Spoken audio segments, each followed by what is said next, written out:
வணக்கம். இன்றைய பார்வை உங்களை வரவேற்றுக் கொள்கிறது. முத்தையன்கட்டு துன்பியல் சம்பவம் தொடர்பாக தமிழரசிலிருந்து சுமந்திரன் நகர்த்த தலைப்படும் முடக்க போராட்ட திட்டம் இன்று 15ஆம் தேதி என ஆரம்பத்தில் தேதியிடப்பட்டு இருந்தது.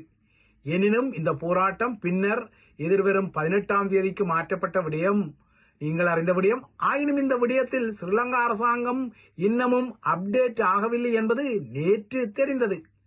தமிழரசு கட்சி அனுரகுமார திசாநாயக்காவுக்கு இந்த போராட்டம் தொடர்பாக எழுதிய கடிதத்தில் 15ஆம் தேதிதான் போராட்டம் என குறிப்பிடப்பட்டதால் ஸ்ரீலங்காவின் அரசு தரப்பும் அதன் பாதுகாப்பு தரப்பும் இன்றுதான் அந்த போராட்டம் என நினைத்து சில முன்னேற்பாடுகளை செய்திருந்தது.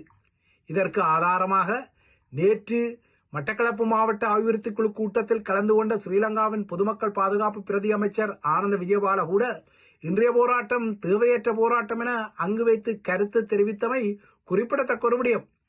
இதற்கிடையே முத்தையன்கட்டு சம்பவத்தின் மூலம் அங்குள்ள படைய முகாம் அகற்றப்படும் விடயம் தற்போது சிங்கள மக்களுக்கும் தெரிய வந்திருப்பதால் தெற்கை பொறுத்தவரை இந்த சம்பவத்தில் ஒரு தமிழ் இளைஞர் பலியானது முக்கிய விடயமாக அல்லாமல் இந்த படைமுகாம் ஏன் அகற்றப்படுகின்றது என்பது குறித்த விடயமே தற்போது முன்னரங்குக்கு நகர்த்தப்படுகிறது.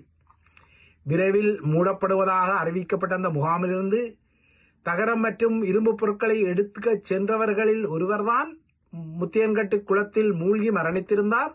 ஆனால் இந்த நகர்வுக்கு ஸ்ரீலங்கா படைய தரப்பிலிருந்தும் உதவிகள் வந்ததான செய்திகள் வந்ததை அடுத்து ஏன் இந்த முகாம் மூடப்படுகின்றது என்ற செய்தி தெற்கில் முக்கியமாக உலாவர தலைப்படுகின்றது.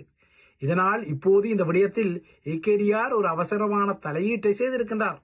அந்த தலையீட்டின் அடிப்படையில் வடக்கு கிழக்கில் தற்போது உள்ள இராணுவ முகாம்களையோ அல்லது காவல் நிலையங்களையோ தேவையில்லாமல் அகற்ற வேண்டியதில்லை என அவர் தனக்கு கீழே உள்ள பாதுகாப்பு அமைச்சுக்கு திடீர் ஆலோசனை ஒன்றை வழங்கியுள்ளதாக தெரிகின்றது.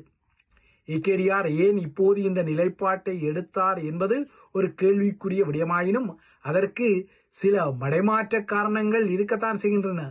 ஏனென்றால் ஏகேடிஆர் தரப்பை பொறுத்தவரை இப்போது நாட்டின் வருமானத்தை அதிகரிக்க இலங்கையில் கஞ்சா பயிரிட அனுமதித்த விடயம் பூமராங்கடியாக அவரது அரசாங்கத்தை திருப்பி தாக்கி வருகிறது. இலங்கை தீவையும் போதைப் பொருளையும் இனிமேல் பிரித்து பார்க்க முடியாது என்ற ஒரு நாசகாரமான தீவிரமான அச்சுறுத்தல் நிலைமை யதார்த்தமாகியுள்ள நிலையில் நாட்டில் கஞ்சா செய்கைக்கு சட்ட ரீதியாக ஏகேடிஆர் அரசாங்கம் அனுமதி வழங்கியமை பௌத்த பீடங்களையும் அதிர்ச்சியடைய வைத்திருப்பதால் இப்போது அஸ்கிரிய பீடம் இந்த முடிவுக்கு கடுமையான எதிர்ப்பை வெளியிட்டுள்ளது. முன்னே ரணில் ராஜபக்ஷ அரசாங்கமும் இந்த நகர்வை செய்ய முயன்றபோது தமது பௌத்த பீடம் இதனை எதிர்த்த நிலையில் இப்போது ஏகேடிஆர் தரப்புக்கு மட்டும் இதனை விட்டுக் கொடுப்போமா என்ற வகையில் அஸ்கிரிய பீடம் இந்த விடயத்தில் சீற்றத்தை வெளிப்படுத்துகிறது. இலங்கையில் போதைப்பொருள் அச்சுறுத்தல் ஏற்கனவே ஒரு பேரழிவாக மாறியுள்ள பின்னணியில் மீரிகம பகுதியில் 64 ஏக்கர் பரப்பளவில் கஞ்சா பயிரிடுவதற்கான திட்டத்திற்கு அரசாங்கம் ஒப்புதல் வழங்கியமை நீங்கள் அறிந்த ஒரு விடயம். ஆனால் அரசாங்கம் இவ்வாறு கஞ்சா பயிற்சிக்கு சட்ட ரீதியாக ஒப்புதல் வழங்குவதை ஒருபோதும் ஏற்றுக்கொள்ள முடியாது என அஸ்கிரிய பௌத்த பீடம் எதிர்ப்பை வெளியிட்டுள்ளது. ஏகேடிஆர் தரப்பின் இந்த கஞ்சா வளர்ப்பு திட்டத்திற்காக தற்போது 7 வெளிநாட்டு முதலீட்டாளர்கள் அனுமதியை பெற்றுள்ளனர். முதல் கட்டத்தில் ஒவ்வொரு முதலீட்டாளருக்கும் 6 மாத காலத்துக்கு கஞ்சாவை பயிரிட்டு அதனை அறுவடை செய்து ஏற்றுமதி செய்வதற்குரிய தற்காலிக உரிமம் வழங்கப்பட உள்ளது. அவர்களின் கஞ்சா பெறுபவர்களை பார்த்து, அதாவது கஞ்சா செய்கையின் பெறுபவர்களை பார்த்துதான் அவர்களின் கஞ்சா செய்கையை நீடிப்பதா இல்லையா என்பதை தாம் முடிவு செய்வோம் எனவும் அரசாங்கம் கூறிக்கொள்கின்றது. இதற்கிடையே இந்த கஞ்சா செய்கையில் ஈடுபடும் முதலீட்டாளர்கள் குறைந்தபட்சம் $5 மில்லியன் முதலீட்டை இலங்கையில் செய்ய வேண்டும். அதேபோல ஸ்ரீலங்கா மத்திய வங்கிக்கு இதற்கும் அப்பால் $2 மில்லியன் உத்தரவாத கட்டுப்பணமாகவும் செலுத்திக் கொள்ள வேண்டும் என நிபந்தனைகள் சொல்லப்பட்டுள்ளன. இந்த கஞ்சா வளர்ப்பு திட்டத்தின் கீழ் இலங்கையில் வளர்க்கப்படும் அனைத்து கஞ்சாவும் அறுவடை செய்யப்படும் ஒட்டுமொத்த கஞ்சாவும் ஏற்றுமதி செய்யப்பட வேண்டும் எனவும் அவ்வாறாக ஏற்றுமதி செய்யப்படும் கஞ்சா மருந்து உற்பத்தி மற்றும் ஆய்வுக்கூட சோதனைகளுக்கு மட்டுமே பயன்படுத்தப்பட வேண்டும் எனவும் ஸ்ரீலங்கா அரசாங்கம் சில நிபந்தனைகளை விதித்தாலும் முதலீட்டாளர்கள் இந்த விடயத்தில் எவ்வாறு நடந்து கொள்வார்கள் என்பதில் எந்த விதமான உத்தரவாதமும் இல்லை.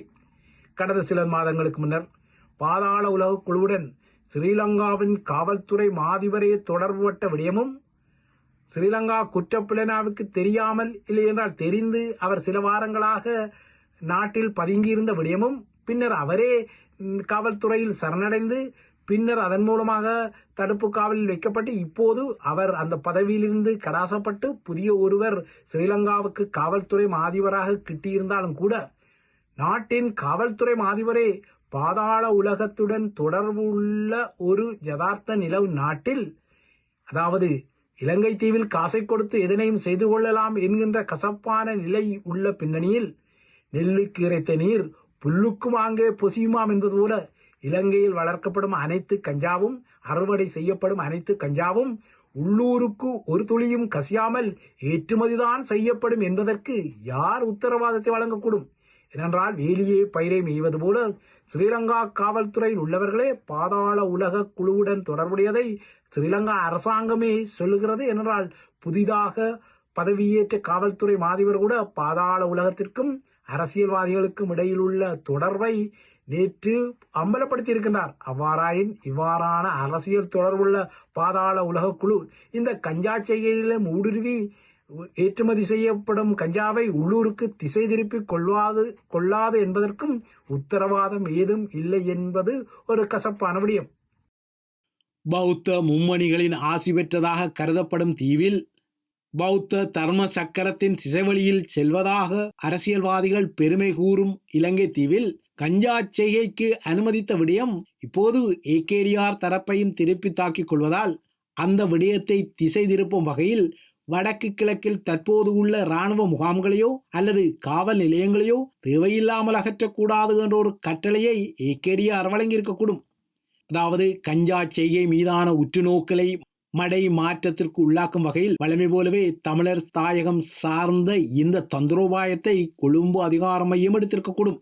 இதற்கிடையே யாழ்குடாவின் தீவகத்தின் சுற்றுச்சூழலை பாதுகாக்க வேண்டும், தீவகத்தின் வளச்சுரண்டல்களை தடுக்க வேண்டும் என்ற அடிப்படையில் மீண்டும் சோதனை சாவடிகள் வேண்டும் என்ற வகையில் புதிய குரல்களும் அதற்கு ஆதரவான போராட்டங்களும் தலையெடுப்பது வேறு விடயம். இதுவாறோ முத்தியன்கட்டு சம்பவத்தை மையப்படுத்திய போராட்டம் இன்று இடம்பெறவில்லை என்பதை இப்போது அரசு தரப்பு கண்ணார கண்டிருக்கக்கூடும். இதனால் எதிர்வரும் 18 நடத்தப்படும் போராட்டத்துக்கும் அது எதிர்ப்பையும் வெளியிடக்கூடும். அரசு தரப்பை பொறுத்தவரை இதேபோன்ற சம்பவங்கள் வடக்கு கிழக்கில் மட்டுமில்லாமல் ஏனைய மாவட்டங்களிலும் இடம்பெறுவதாகவும், அதாவது படைத்தரப்புக்கும் குடிசார் சமூகத்துக்கும் இடையிலான சிறிய சிறிய உரசல்கள் வடக்கு கிழக்குக்கு மட்டும் உரியனவல்ல, அவ்வாறான உரசல்கள் ஏனைய மாகாணங்களிலும் இடம்பெறத்தான் செய்கின்றன. இதனால் அந்த பகுதியில் உள்ள மக்கள் இதற்கெல்லாம் ஹர்த்தால் நடத்துவதில்லை, முடக்க போராட்டத்தை அறிவிப்பதில்லை என சப்பைக்கட்டு காரணத்தை குறிப்பிட்டுக் கொள்கிறது. அத்துடன் முத்தியன்கட்டு சம்பவத்தில் தொடர்புடைய படையமுகங்களே இப்போது கைது செய்யப்பட்டு தடுத்து வைக்கப்பட்டுள்ளதால் இதுபோன்ற சம்பவங்களை இனமத தளத்தில் தமிழர்கள் நோக்கக்கூடாது எனவும் அரசாங்கம் பொய்ஞானம் பேசிக்கொள்கிறது. இந்த நிலையில் மீண்டும் எதிர்வரும் 22 செம்மணி மனித புதைகுழி அகழ்வுகள் மீண்டும் ஆரம்பமாக உள்ள பின்னணியில் நேற்று செம்மணி புதைகுழி தொடர்பான வழக்கு விசாரணைகள் இடம்பெற்ற விடயம் நீங்கள் அறிந்த விடயம். இந்த வழக்கு விசாரணைகளின் போது மேலதிகமாக இன்னும் 8 வாரங்களுக்கு செம்மணியில் அகழ்வு பணிகள் இடம்பெற வேண்டும் என்ற வாதம் முன்வைக்கப்பட்டுள்ளது. அத்துடன் ஏற்கனவே அகழ்வில் கண்டெடுக்கப்பட்ட உடல எச்சங்களை அடையாளப்படுத்திக் கொள்வது, தடயங்களை அடையாளப்படுத்திக் கொள்வது மிக முக்கியமானது எனவும், ஏற்கனவே செம்மணி புதைகுழி தொடர்பாக ஸ்ரீலங்கா படைத்தரப்பின் முன்னாள் லான்ஸ் கோப்ரல் சோமரட்ன ராஜபக்ச அளித்த வாக்குமூலத்தின் அடிப்படையில் விசாரணைகள் இடம்பெற வேண்டும் எனவும் கோரப்பட்டது.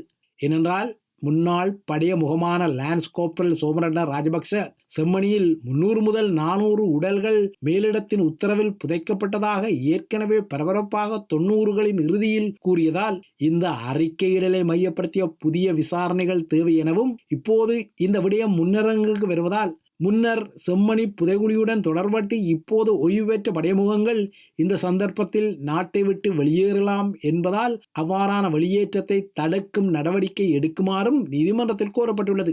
இதற்கிடையே செம்மணி புதைகுழி தொடர்பான ஸ்ரீலங்கா குற்ற புலனாய்வு திணைக்கள அதிகாரிகள் வேறு ஒரு வகையில் அச்சுறுத்தி வறுத்தெடுத்துக் கொள்வதால் இவ்வாறான வாக்குமூலங்கள் பகிரங்கமாக செம்மணி அகழ்வு பகுதியிலேயே மேற்கொள்ளப்பட வேண்டும் எனவும் நீதிமன்றம் உத்தரவிட்டுள்ளது.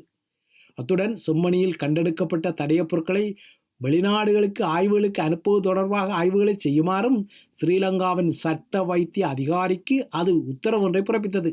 தமது நீதித்துறை கட்டமைப்பின் ஒரு அங்கமாக இருக்கும் யாழ் நீதிமன்றம் நேற்று இவ்வாறான நகர்வழி எடுத்துள்ள நிலையில் இவ்வாறான நகர்வலையும் யாழ் நீதிமன்றத்திலிருந்து கிட்டிய உத்தரவுகளையும் அரச தரப்பு நடைமுறைப்படுத்திக் கொள்ளுமா என்பது முக்கியமான ஒரு வினா.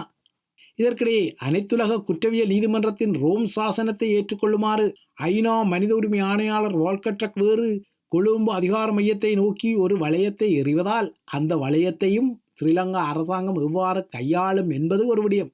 ஆனால் ஜெனீவா கூறுவது போல கொழும்பு அதிகார மையம் இந்த வளையத்தை கையாள மாட்டாது என்பது தமிழ் மக்களுக்கு தெரிந்த ஒரு உண்மை. ரோம் சாசனத்தை ஏற்றுக்கொண்டால் இலங்கையின் பொறுப்புக்கூறலுக்காக முன்னாள் படைய மற்றும் அரசியல் முகங்களை சர்வதேச விசாரணைக்கு ஒப்புக்கொடுக்க வேண்டிய ஒரு நிலையை உருவாக்கும் என்பதால் இந்த விடயத்தில் ஏகேடிஆர் தரப்பு என்ன முடிவை எடுக்கக்கூடும் என்பதும் தமிழர்கள் ஏற்கனவே அறியக்கூடிய இன்னொரு விடயமாகும்.